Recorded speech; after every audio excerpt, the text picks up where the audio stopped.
Bienvenidos, ¿cómo están todos? Bienvenidos a esta nueva lectura simultánea que nos encuentra acá con la oportunidad de escuchar muchos cuentos. Y en este caso el cuento que les traigo es un cuento que está dentro de Cuentos Ridículos de Ricardo Mariño, un gran escritor argentino que tiene incontables cuentos maravillosos para poder leer y para todas las edades, para niños y adolescentes.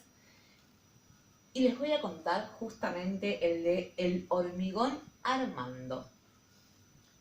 Mirado desde 2 cuadras de distancia, no se podía decir que Hormigón Armando fuera distinto de los 830.000 parientes suyos que habitaban el hormiguero de la maceta del jazmín de plástico. ¿Qué hacía un hormiguero en una planta de plástico? Precisamente, en eso se diferenciaba el hormigón Armando de las demás hormigas. ¿En qué había sido él el de la idea de despistar al dueño del jardín con ese truco? Era imposible que Laberto-Sus, el dueño de casa, buscara su odiado hormiguero justo arriba de la mesa del comedor en una planta de plástico. «No hay más hormigas en la casa», decía al atardecer Laberto-Sus, luego de haber hecho una recorrida enfocando con una linterna cada rincón que pudiera servir para instalar un hormiguero. «No hay más hojas en los malbones», le respondía a su mujer. «Las hormigas no están por ningún lado, querida», le explicaba Laberto-Sus con su sonrisa tranquilizadora. «Los pétalos de las marimonias tampoco», le recordaba su esposa, imitando su sonrisa. «Estoy seguro que no hay una sola hormiga en todo el jardín. Estoy seguro de que las plantas están peladas. No hay más hormigas. No hay más plantas». Variados habían sido los intentos de Laberto-Sus para encontrar el hormiguero. Primero se había comprado una lupa con el doble propósito de escudriñar por toda la casa y de atacar el hormiguero, si lo encontraba, haciendo que los rayos del sol potenciados por la lente sembraran el pánico entre las hormigas, pero ni noticias del hormiguero. Después tuvo la idea de montar guardias sobre la planta de mandarinas. Se mantuvo 24 horas aferrado a la rama más gruesa, tieso, sin hacer el más mínimo movimiento, nada, quieto ahí. Al día siguiente, ideó una estúpida trampa.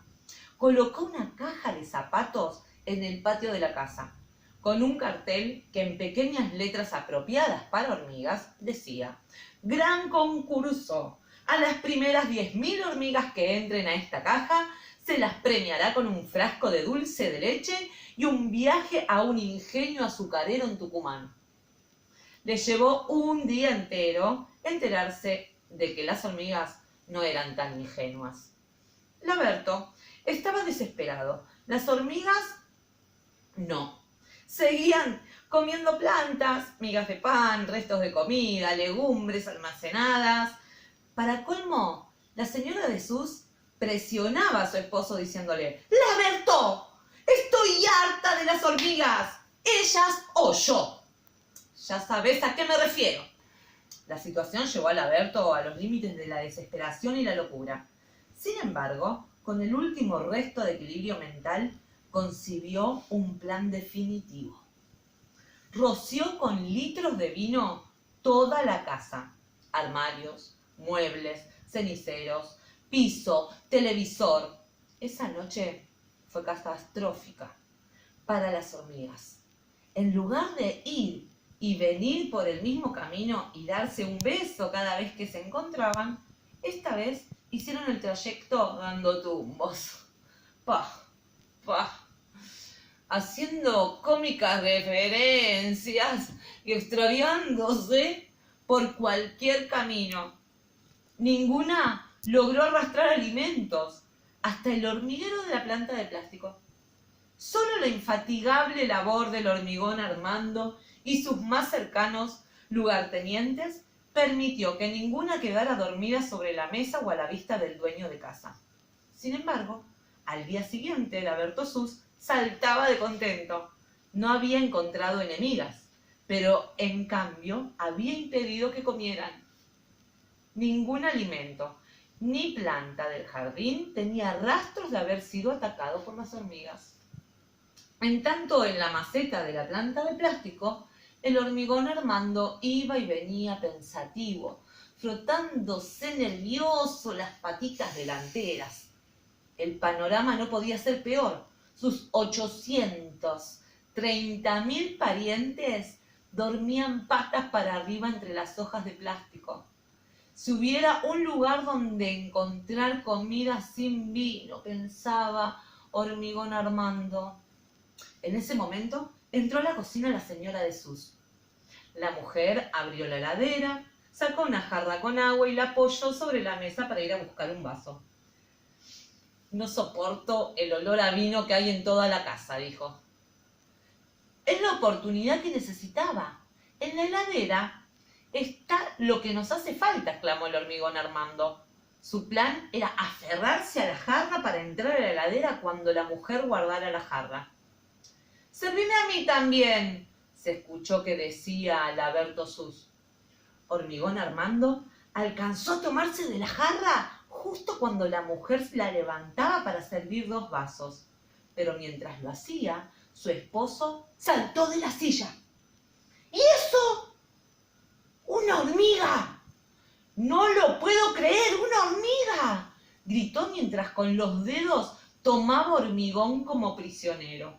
Laberto Sus se las arregló para sacar la lupa de un mueble sin dejar de mirar a Hormigón ni un instante. «Vos y yo tenemos que hablar», repetía el hombre. Después metió a Hormigón dentro de un dedal de donde no podía escapar y le habló, acercando su enorme boca. Hormigón estaba aterrorizado. Hablaron casi 1 hora. Desde ese día, Laberto Sus y su señora tuvieron el jardín más lindo del vecindario, pero Laberto Sus se convirtió en una de las personas más ridículas del barrio. Todos los días, después del almuerzo, sale de su casa con un plato de comida y lo lleva hasta un terreno baldío que está enfrente. Deja la comida al lado de un árbol, se arrodilla, saca la lupa y mira hacia algo que está en el suelo. Habla solo y a veces hasta sonríe, como si estuviera charlando con alguien.